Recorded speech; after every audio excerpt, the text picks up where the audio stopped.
नमस्कार मित्रांनो, श्री स्वामी समर्थ. ह्या अनुभवाला मला जवळजवळ 1 महिना लागला. रोज म्हणते आज व्हिडिओ टाकायचा, मग व्हिडिओ टाकायचा, उद्या व्हिडिओ टाकायचा, परवाच व्हिडिओ टाकायचा, पण मला काय वेळ मिळत नव्हता. वेळ मिळत होता म्हणजे योगच येत नव्हता व्हिडिओ बनवायचा. आणि म्हणजे वेळ मला भरपूर असायचा, पण योग नव्हता तो. स्वामींची इच्छाच नव्हती. पण आज कसं काय की माझी इच्छा झाली बाबांनो, बाबा आज व्हिडिओ बनवायचा आणि टाकायचा. तर मला सगळ्यात मोठा अनुभव आला आहे.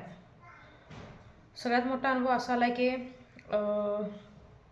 गेल्या 1-1.5 महिन्याच्या पाठीमागं माझा मोठा मुलगा माझा लय आजार होता. लय प्रमाणाच्या बाहेर आजार होता. अक्षरशः आम्ही कोकणमध्ये असतो कामासाठी. तर तिथं कोकणमध्ये आम्ही सरकारी दवाखान्यात नेलं त्याला, तर ओरोसला. तर तिथं डॉक्टरने सांगितलं ह्याला 6 पॉईंट रगत राहिले आणि आत्ताच्या आत्ता रक्त चढवायला लागते आणि ह्याला ॲडमिट करायला लागते आत्ताच्या आत्ता. मग मला लय वाईट वाटलं आणि अक्षरशः मी तिथं रडायला लागलो.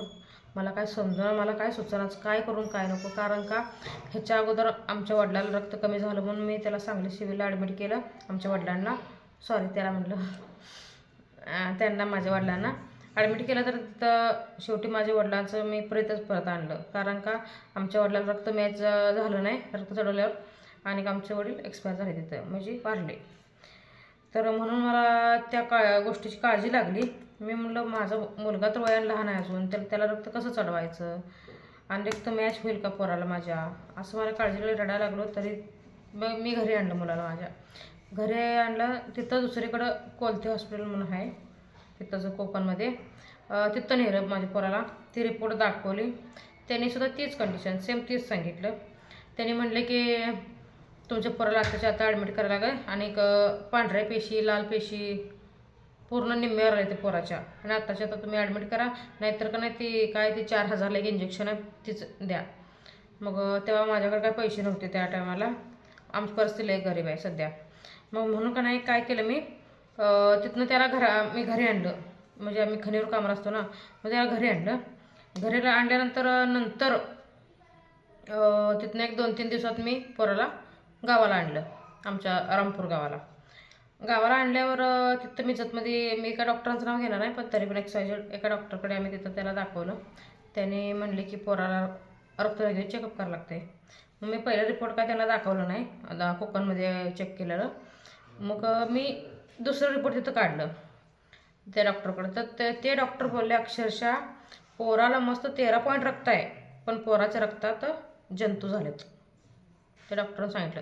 आणि आत्ताच्या आत्ता त्याला ॲडमिट करायला लागेल, आणि ॲडमिट करून म्हणजे 3 दिवस ॲडमिट करायला लागेल सलग, आणि दिवसाला 5 बाटल्या सलाईन चढवायला लागते त्या, असं म्हणले त्याने. आणि 3 दिवसात पोरगा तुमचा कवर होईल असं सांगितलं. आणि किती 8-9 हजार रुपये खर्च येईल, मेडिकल बिल हे मिळून 8-9 हजार खर्च येईल म्हणले.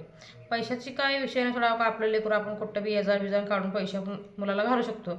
पण त्या दिवशी बुधवार होता आणि दुसऱ्या दिवशी गुरुवार होता. मग माझा स्वामींकडं, म्हणजे स्वामींचं माझ्या नामस्मरण पण चालू होतं, आणि मी गुरुवारची पण वाट बघत होते. मग मी माझ्या पोराला ॲडमिट केलं नाही, परत घरी आणलं. दुसऱ्या दिवशी गुरुवार होता म्हणून मी पहाटे लवकर उठून आंघोळ वगैरे करून, स्वामींना आंघोळ वगैरे घालून लवकर सगळ्या म्हणजे बाकीच्या देवांची पूजा वगैरे करून स्वामींना साखरेचा नैवेद्य दाखवला. मी खरंच काय बाकीचं काही नाही, साखरेचा नैवेद्य दाखवला, बाकीचं काय सुद्धा केलेलं नाही. आणि खऱ्या अंतकरणानं, खऱ्या मनापासून मी म्हणजे पूजा वगैरे करून स्वामींना म्हणजे संकल्प सोडला स्वामींसमोर. स्वामी आज गुरुवार आहे म्हणलं, माझ्या मुलाला मी तुमच्या भरोश्यावर दवाखान्यात नेणार आहे, आणि माझ्या पोराचा रिपोर्ट नॉर्मल येऊ द्या म्हणून का नाही, मी फक्त एकाच गुरुवारचा म्हणजे एका दिवसाचा 11 वेळ तारक मंत्र म्हणून तारक मंत्राचं पाणी मी माझ्या मुलाला पाजणार होतो. मग एकाच दिवसाचा संकल्प फक्त, आणि एकाच टायमाचा केला मी. 11 दिवसाचा नाही, 11 काय म्हणतात की 11 गुरुवार करतात असं काय नाही, फक्त एका दिवशी संकल्प केला. तारक मंत्र म्हटलं मी 11 वेळा तारक मंत्र म्हटलं. ते आपलं मनोभावे म्हणलं, फक्त मनोभावे म्हणून अगदी अंतकरणापासून माझ्या मुलासाठी केलं. तारक मंत्राचं पाणी विभूती टाकून माझ्या पोराला मी प्यायला दिल्यानंतर माझ्या त्या दिवशी गुरुवार होता म्हणून का नाही, आम्ही दुसऱ्या दवाखान्याला गेलो.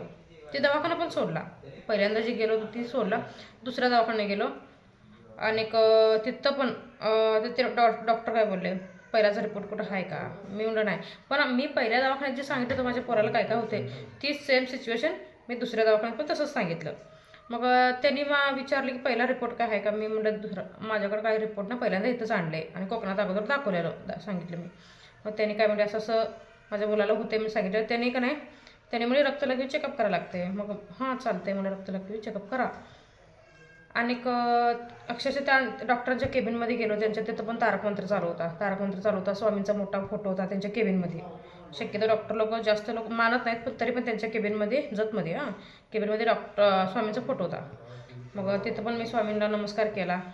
माझा नामस्मरण चालूच होतं. आणि हृदय धडधड पण चालू होती, बाबा काय रिपोर्ट येते माझ्या मुलाचा. अक्षरशः 1-1.5 तास बसलो आम्ही तिथं. 1.5 तासानंतर माझ्या मुलाचा रिपोर्ट आला. रिपोर्टला डॉक्टरने बोलवलं आम्हाला आतमध्ये. माझ्या हृदयाची धडधड वाढतच होती, बाबा काय होते काय नाही. तर डॉक्टर म्हणले, तुमच्या मुलाला कोण सांगितलं? म्हणले असं असं आहे म्हणून. तुमच्या मुलाचं तर रिपोर्ट नॉर्मल आहेत, तुमच्या मुलाला काही झालेलं नाही, फक्त त्यानं म्हणजे आजार होता तेव्हा जरा जेवण कमी खायचं ना, म्हणून त्याला अशक्तपणा आहे म्हणलं, बाकी काही ह्याला नाही म्हणलं. अक्षरशः मला रडू आलं, मला रडायला आलं. त्या दवाखान्यात रडू, डोळं भरलं माझं पाण्यानं. मी काय करून काय नको. मग बघा स्वामींचा किती मोठा चमत्कार झाला. कारण का अक्षरशः माझ्या मुलाला ॲडमिट करायला सांगितलं त्याने. रक्त 6 पॉईंट आहे आणि सगळ्या पेशी अर्ध्या आहेत, निम्मे आले त्या. एवढं काय काय सगळ्या 3 डॉक्टरांनी असं सांगितलं. शेवटी माझ्या मुलाचं स्वामींनी सगळं आजार पण घाललं एका तारक मंत्रात, एका दिवसाच्या तारक मंत्रात. मग विचार करा तारक मंत्रात किती शक्ती आहे आणि किती ताकद आहे. कुणाचा विश्वास बसवा करणं बसू. माझ्या म्हणजे ह्याच्यावर परिचिती आलती, पण मला एवढा मोठा चमत्कार होईल असं मी माझ्या स्वप्नातसुद्धा विचार केला नव्हता. बाबा एवढा मोठा चमत्कार होईल माझ्या आयुष्यात आणि माझ्या लेकराला एवढ्या लवकर मला माझ्या मुलाला बरं वाटेल. पण स्वामींवर माझा विश्वास होता, हाय ना असणार, शेवटपर्यंत असणार. मला स्वामींबद्दल मला म्हणून देतो ही इडी बाई आहे, ही काय करता करू दे असं म्हणून देत, पण मला काही फरक पडत नाही. माझा स्वामींवर विश्वास होता, हाय असणार. माझ्या स्वामीने मला लई साथ दिल्या, प्रत्येक वेळा मला अडचणीत साथ दिल्या स्वामीने. त्याच्यामुळं का नाही, तुम्ही पण ज्याला कोणी अडचणीत आहे तुम्ही सगळ्यांनी खरंच स्वामी सेवा करा. खरंच तुम्हाला प्रचिती आल्याशिवाय राहणार नाही, एवढं सांगू शकता. श्री स्वामी समर्थ. जय जय स्वामी समर्थ.